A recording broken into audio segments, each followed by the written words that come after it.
ගරු ජනාධිපතිතුමත් මේ සභාවේ ඉන්න නිසා ගරු ජනාධිපතිතුමනි මේ චෙම්මනි කියන ප්‍රදේශයේ මේ මිනිස් ඇටසැකිලි හම්බ වෙලා තියෙනවා.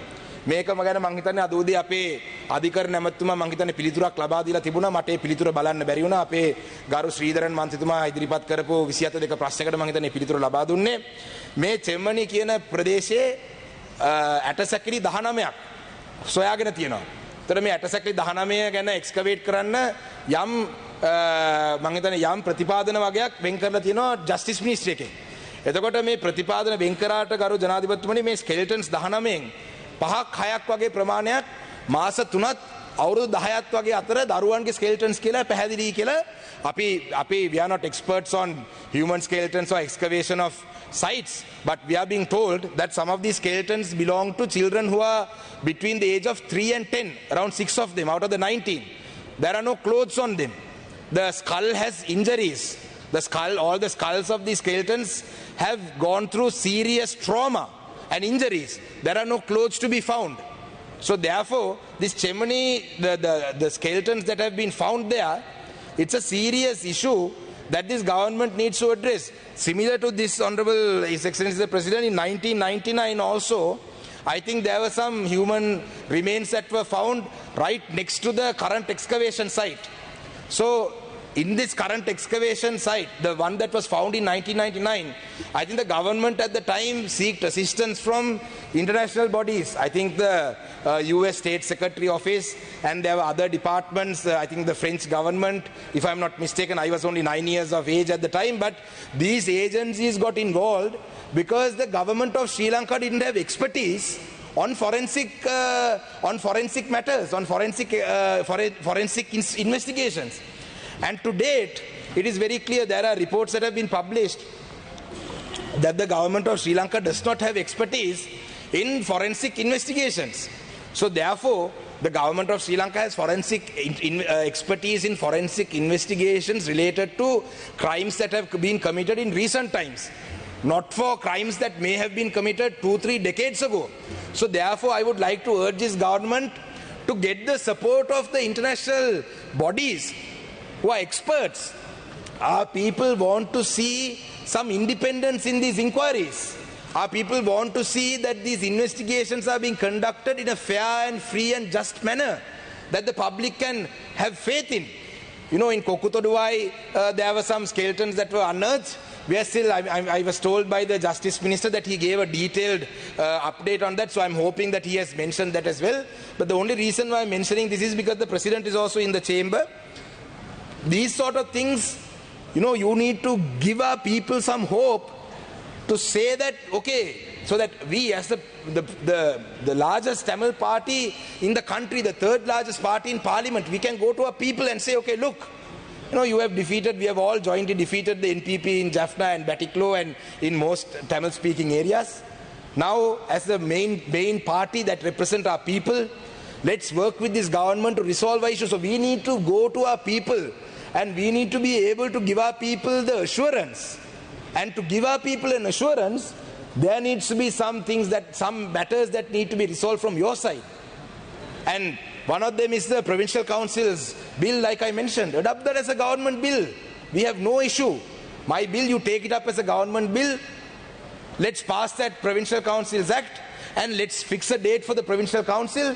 We don't have to have a specific date. Let's give at least say, okay, this period of the year. But that has to be an assurance that is given, and that assurance must not be then later not kept. That promise must be kept.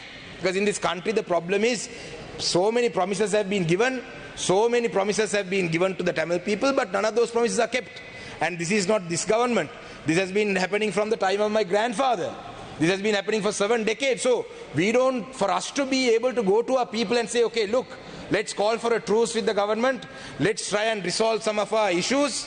These are some of the issues that, you know, in the rest of the parts of the country, maybe if you go and construct a bus stand or if you go and construct a road, that you will be able to satisfy those people. But in our parts of the country, unless you address some of these concerns that we raise, your support, your popularity will erode even further. You know, the public gave you a mandate at the parliament election. You failed to stick to your promises, and now you all have the verdict. if you fail to keep to your promises in the next few months also, you know, the public opposition will increase. We will then have to take to the streets. Then we will have to take to the streets with the public. So therefore, this matter of this human skeletons that have been unearthed, Honorable President, please look into it with, you know, give it utmost amount of importance. Try and involve international investigators. Try and involve international observers, so that our people have some sort of faith in the process. Allocate enough money. These crimes are not committed by you. These crimes were not committed by a party that ruled the country when you all were in power. It's not your party that was in power. Why are you trying to protect them? If somebody has committed these atrocities in the 90s, let's all work together to find who these culprits are. We have always voiced our concerns about the Matale mass graves. We have stood by you all.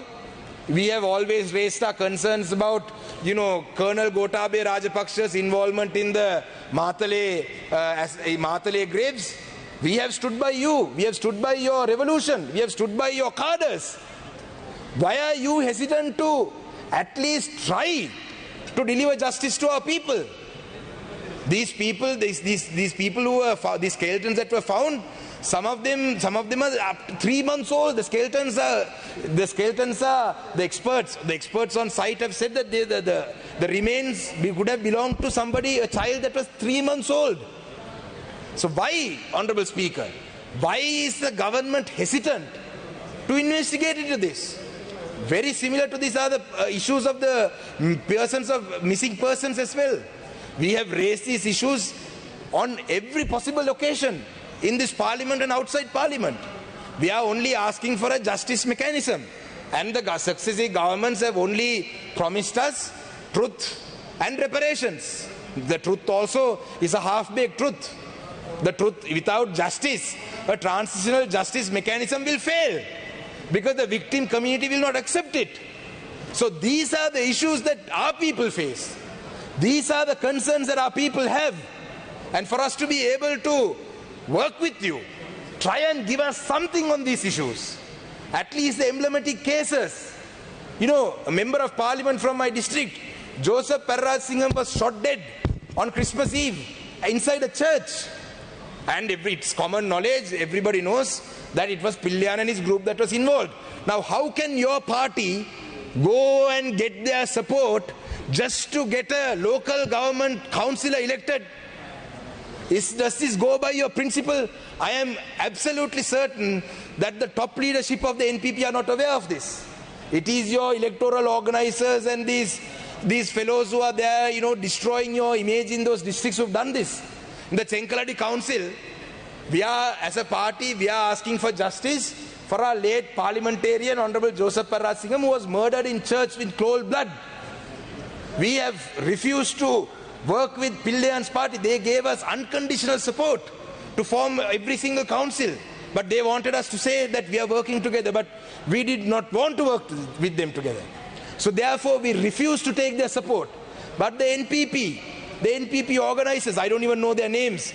Honorable Kandasamy Pirabu will tell you, he is aware. I don't think he is also happy with the situation. The Honorable MP Kandasamy Prabhu of the NPP is aware of what happened in Batiklo.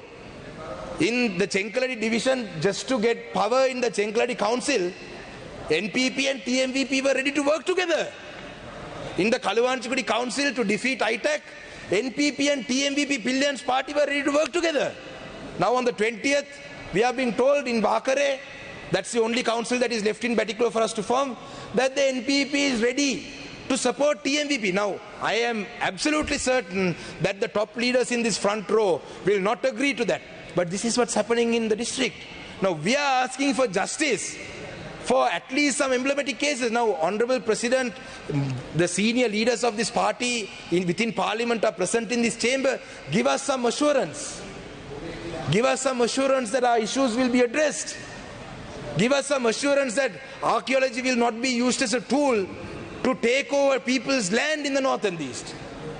Give us the assurance that the Coast Conservation Department will follow its mandate, that they will not go beyond their mandate just to take over Tamil people's land in the north and the east. These are institutions, state institutions, that have been used as instruments to take over Tamil people's land. Now, when I say Tamil people's land, I'm not saying these lands all belong to private owners, but these lands are needed when the Tamil community, the Tamil-speaking population expands. We need these lands. The Mahavali Authority, the pasture lands are being taken over.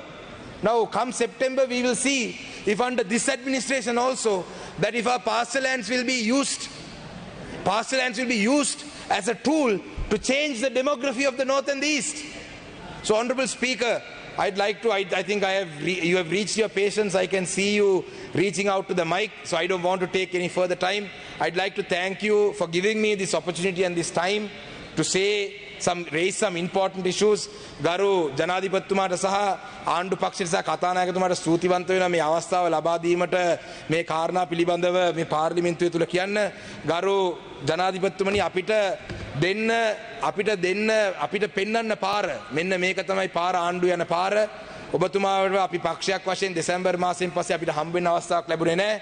අපිට පක්ෂයක් වශයෙන් ඉලංගයි තමරසකච්චි පක්ෂය හම්බ වෙන්න අපිට ඔබතුමා කියන්න මෙන්න මේක තමයි ආණ්ඩුවේ වැඩපිළිවෙල.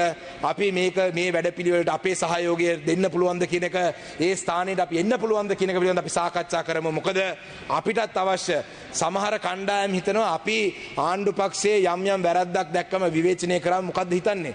මෙන්න රාසමානික්කම්ල මට තමයි ප්‍රධාන වශයෙන් මේ චෝදනාව එල්ල වෙන්නේ. මොකද සිංහලෙන් කතා කරන්නේ මම. මෙන්න මේ රාජපක්ෂ පවුල නැවත බලයට ගේන්න උත්සාහ කරනවා. වික්‍රමසිංහ පවුල බලයට ගේන්න උත්සාහ කරනවා. මතක තියාගන්න ජනාධිපතිතුමා දන්නවා මේ උද්ඝෝෂණ කරනකොට Go Home Gota කියන එකේ මේ ලංකාවේ හැම දිස්ත්‍රික්කෙම වගේ ගිහලා උද්ඝෝෂණ කරපු පුද්ගලෙක් මම. අපිට කිසිම අවශ්‍යතාවයක් නැහැ රාජපක්ෂ කෙනෙක් නැවත බලයට ගේන්න.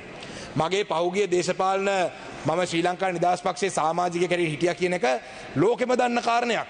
ඉතින් ඒ කාරණේ නැවත කියලා මේ පාර්ලිමේන්තුව ඇතුළේ කියලා මහා ලොකු රහසක් කියනවා කියලා හිතන්න එපා. ඒක නිසා ගරු කතානායකතුමනි අපි බලාපොරොත්තු වෙනවා මේ තහනම් උත්තේජක පනත සම්මත කරගෙන රට තුල මම හිතන ක්‍රීඩා ඇමතුමා මේ ක්‍රීඩා ශාස්ත්‍රයේ දියුණුව කරා ගෙන යන වැඩපිළිවෙල ඉදිරියට කරගෙන යයි කියලා. අපිට හැබැයි ක්‍රීඩාවෙන් එහා ගිය අපේ ජනතාවගේ ගැටලු තියෙනවා. ඒ ගැටලු निराකරණය කරගන්න අපි ඔබතුමාලගේ පක්ෂෙත් එක්ක කොහොමද වැඩ කරන්නේ කියන එක පිළිබඳව අපිට සාකච්ඡාවක් දෙන්න. ඒ සාකච්ඡාවෙන් පස්සේ අපි කොහොමද ඉදිරියට වැඩ කරන්න කියලා අපි ඒක තීරණය කරමු. ඒක නිසා අවස්ථාව ඉතා ඉවසීමෙන් කතානායකතුමා අවස්ථාව ලබා දීමට ස්තුතිවන්ත වෙමි. මම කතාව අවසන් කරනවා. බොහොම ස්තුතියි.